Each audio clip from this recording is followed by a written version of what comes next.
well, what happens is you're only allowed so many, that can be active. So it's like, okay, what does Josh Bynes bring us? When's he going to play? How many snaps is he going to get? Probably not that many. So Mark Andrews, again, active. Gus Edwards is not. Let's dive deeper into the injury report with Dr. Ralph Zade.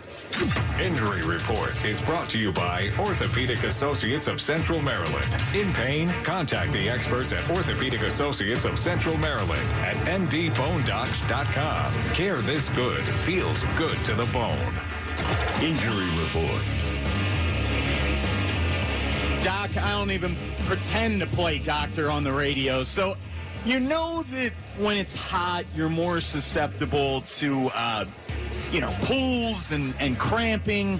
When it's this cold, and not even our heaters, Vinny, can save them from the cold, are you more susceptible to a different kind of injury?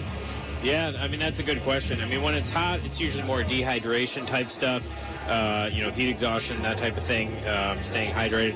When it's cold, everybody's tight, more susceptible, kind of like sprains, strains, that type of thing. Stretching's a big deal.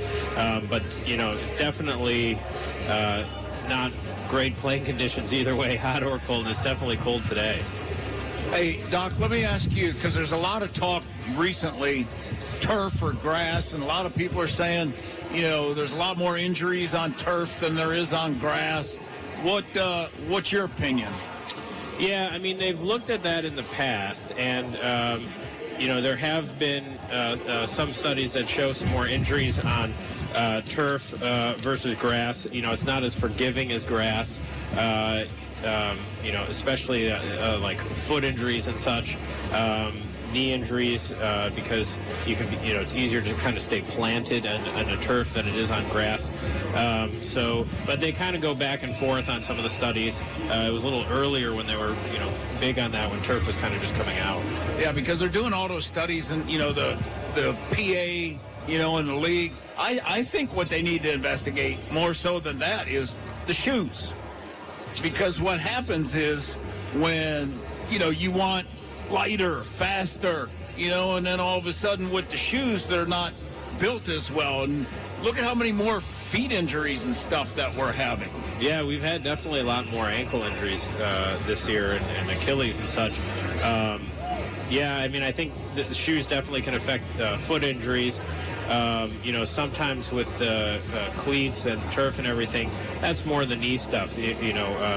Often ACLs, for example, more commonly, non-contact injuries, which definitely relates to the, playing conditions, the field, the shoes, all that.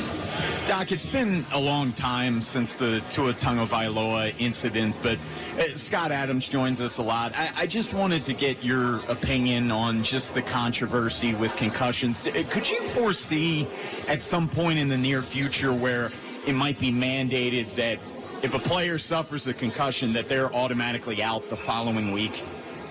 Yeah, I mean, I think all of that's... A lot of the research has probably gotten sort of national headlines from, professional levels of play. But then a lot of the mandates, I think, are kind of start at lower levels with regards to, like, your, high school football and stuff like that, where they're becoming much more strict with, these return to play, stepwise programs and stuff like that. And it probably...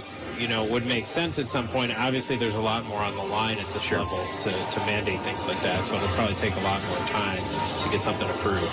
He's Dr. Ralph Zade. Ralph, thanks so much for joining us today.